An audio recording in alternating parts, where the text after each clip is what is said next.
You too, what's good? It's your boy Said Groovy. I'm back with another video for you guys. As you guys can see by the title, you already know what we're doing. We're doing another reaction video, but this is not a music video reaction. It's gonna be reacting to Getting Suspended in High School. So I guess it's like an animation character creator, something like that. You might know him. His YouTube name is Young Don the Sauce Guy. That's his YouTube name. I'm pretty sure I watched some of his videos before because I usually watch stuff like this. But I feel like it's gonna be funny because it got a lot of views and it's on Trending, so it gotta be funny. But before we get into it, make sure you guys go ahead and hit the subscribe button if you haven't yet. If you are a returning subscriber, welcome back. If you are a new subscriber, go ahead and subscribe. I almost lost my words. But yeah, let's get into the video. Like I said, make sure you guys subscribe. You know, I ain't gonna hold you, I ain't gonna talk too much. Let's get into it. As a result, we were warned that anybody who caught a suspension, even once, for any reason at all, was not going to be allowed to walk the stage during graduation. And I know Pablo Escobar got shot or whatever, but that actually sounds way better than having to tell your Jamaican mother that you can't participate in graduation. I mean, Death by Firing Squad sounds way more pleasant if you ask me. Getting Suspended in High School by Young Don the Sauce.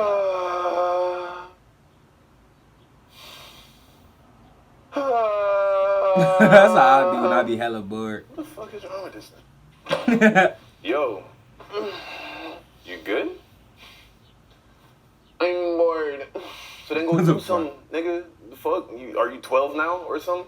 I don't know what to do. I thought you said you were gonna learn to make beats. You bought the keyboard. What happened to that? You bought the keyboard, it's man. Hard, man. And it's expensive. All the software you gotta buy is expensive. And then the beat packs and the sounds. I ain't got that kind of bread, nigga. You ever think about starting a YouTube channel? I mean, yeah, YouTube. But isn't all that video editing shit expensive and complicated? Bro, you ain't hear about Filmora 9? It's free to try. If you like, it's only like $3-4 a month. All the other video apps cost like $20, but this shit is damn near free, nigga. Damn, is it any good? Bro, that's why I used to edit this whole video. Only took like 10 minutes to figure out.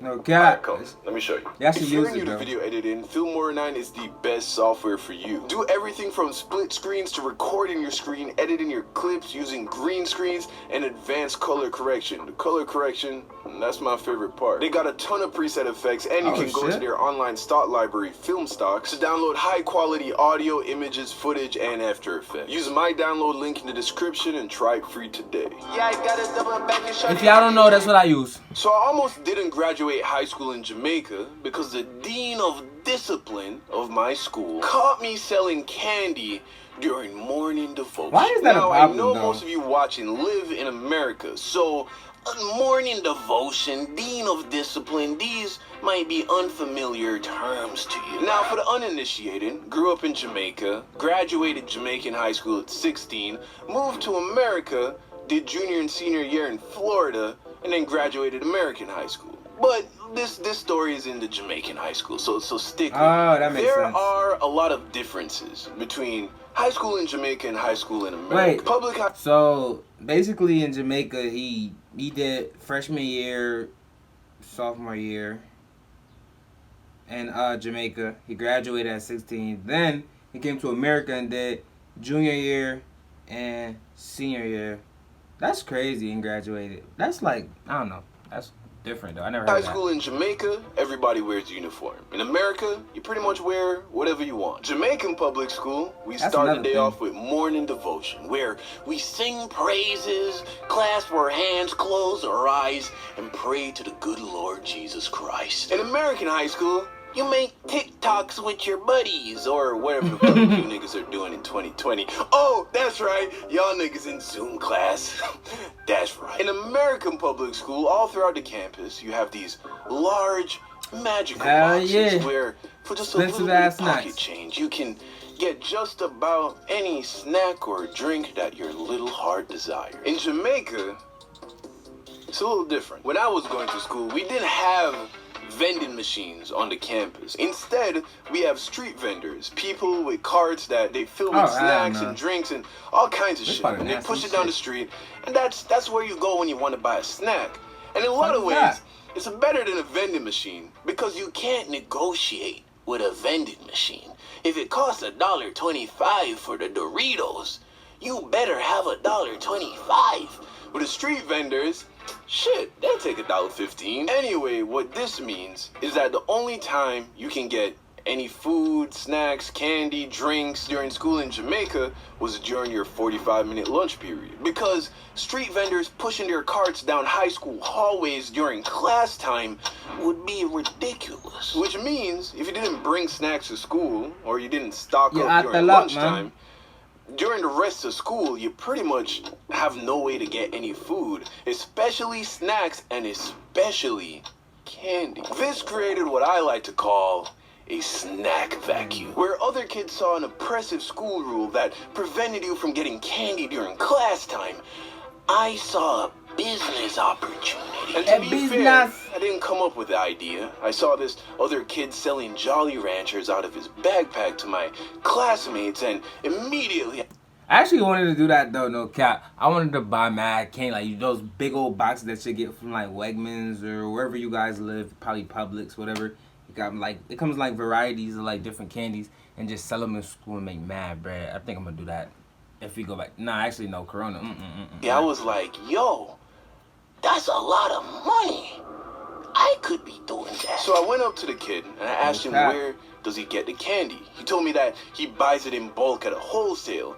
Instantly, I remembered that my cousin that I grew up with, who was like a big sister to me, was married to a Chinese guy who owned a wholesale downtown. So I went home, told my mom about the business idea, and of course, she was very supportive. My mom has always supported anything I wanted to do, so long as it didn't get in the way of school. So she called my cousin, who spoke to her husband, who then basically was giving me the candy for the price that he was getting, meaning I was getting my candy for less than wholesale price. Do you get that? Let me break this shit down to you. Okay, so let's say you go in a gas station, right? You look down by the register, what do you see? Candy! A big box of Snickers bars, $1 each. And let's say the box holds 20 Snickers bars. If you wanted to buy all 20 Snickers bars, you'd have to pay $20. Well, if you were to go to a wholesale store, you could just buy the big box unopened for $10. That makes sense. So now you're paying 50 cents per Snickers bar. And that's because the guy who owns the wholesale store, let me just say, if he creates these animations or whatever, yo, he does a good ass job, yo. He's fire with it. is buying these boxes by the crate load directly from Snickers. So he's getting them for like 5-10 cents per Snickers bar. That's the price I was paying, because the guy who owned the wholesale store was making babies with my cousin, who again is like a big sister to me. It's not what you know. It's who you know. It's who you know. After one day of selling candy, I made about my initial $20 investment plus profit. By the end of the week, I had 2 other dudes selling candy for me. I was making so much money that I stopped asking my mom for lunch money. Of course, she would still give it to me, but that just went right back into the business, of course. And I was never a tough guy back in school, but something about having other dudes who grew up in the hood report back to you at the end of the day with money in their hand, it just gives you a certain Pablo Escobar-esque type feeling, you know? Now the truth is, these niggas were stealing from me constantly. They stole candy, they stole money, but because the profit margins were so high, it was worth the loss. I was still making money hand over fist. Now, of course, a guy like Pablo Escobar would disagree with that, based on principle. You know, I remember this episode. Cut your legs off and throw them in the river. But me, Christian boy, I go to church on Sundays, and I just wanted some new shoes, Xbox, you know, some cool clothes. That's all I really wanted. So if that meant having to take a loss here and there, well, that was okay with me. Now, if you were paying attention during the beginning of the video, it wouldn't take a rocket scientist to realize that this was probably against the rules, right? Actually, this was so against the rules that if you were caught selling candy to other students, you'd get suspended. 3 suspensions and you're expelled. But I wasn't worried about getting expelled. What I was worried about was not graduating.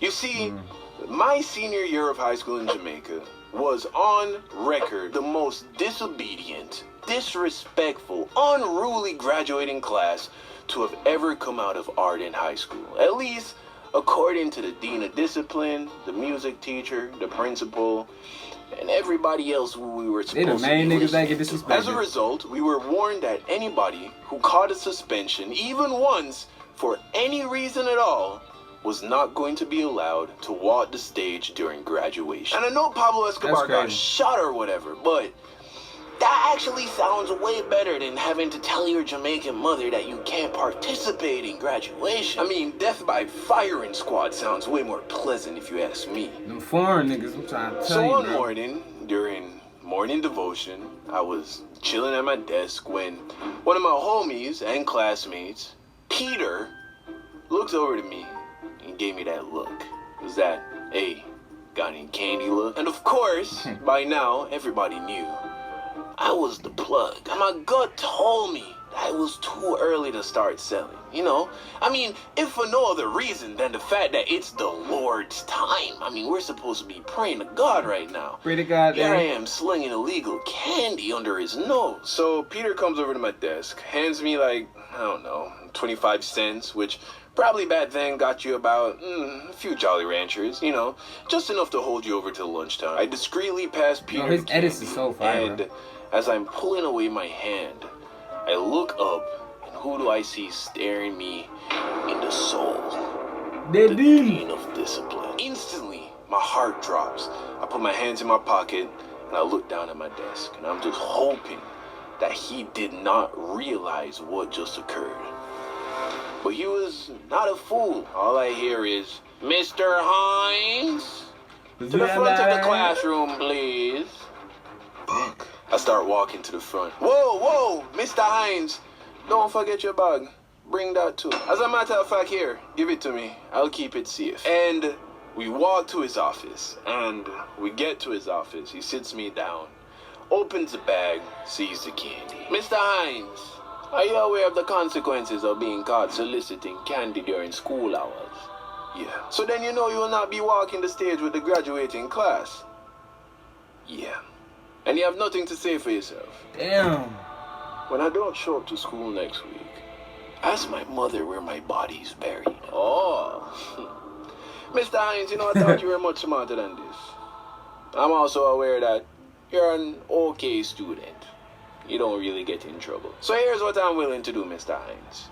I will allow you to walk the stage. The crazy part about this is that this is like exactly what happens to me. Like if I get in trouble in school, they will literally cut me some slack because I don't get in trouble. Like I don't disrespect my teachers, so they usually just cut me some slack and let me go by. That's the one thing you guys gotta like realize about being respectful to like your teachers, your principal, and all that. It comes like good shit come out of that. Stage with your classmates, but you are still suspended. You must show up to school tomorrow wearing the black and white. And if you are caught soliciting candy again, I can guarantee that you will not be graduating this year. Sheesh. You understand? Yes, sir. Good. All right, now go back to your class. Oh, one more thing, Mr. Hines. Thank you for the candy. It will not go to waste. And thus marks the end of my legal candy selling career. So he took the nigga candy. Taught me a lot. Had a lot of fun. Made me some money. I'm glad I got to graduate. But you know what?